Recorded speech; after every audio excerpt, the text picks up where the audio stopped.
45 trekkers gaan joet in optocht vanuit Oude Boon door de omjouwing. Net om te protesteren, maar om als leefhavers van oude trekkers een toertocht te maken. De wie nevens de organisatie grut verlet om weer zo'n leuk evenement mee te doen.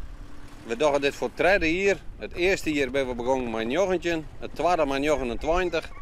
Nu zitten we op het tweede jaar en nu hebben we 45 deelnemers. Ja, dus dat zit in de lift. Het zit in de lift, maar ik denk dat het ook met de maatje heeft dat mensen een hele lange tijd niks dwang konden door de corona.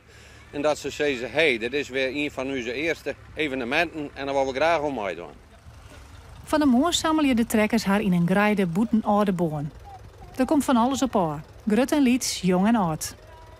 De oldtimer trekkertocht wordt voor de tweede keer houden en gaat dit hier bij verzorgingshuis Leppeheim in Akremdel om bewenners te vermijden en verzorgers te bedanken voor haar inzet in deze coronatijd. En dat wordt we jaren.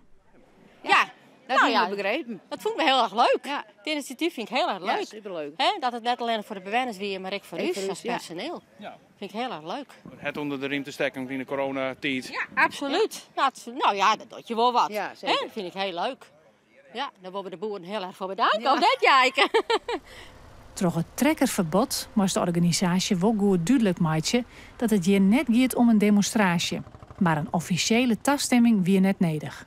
Nou ja, we hebben mondelinge permissie gekregen en de omliggende korpsen hebben bericht gehad dat er een oldtimerploeg op het dik zit en dat hij verder niks geen rare ding van plan binnen. Geen protesten of demonstraties. Nee, het er helemaal niks mee te krijgen. Maar zat je hier omheen zien kennen, kan je dat ik wel zien dat wij die intentie net hebben.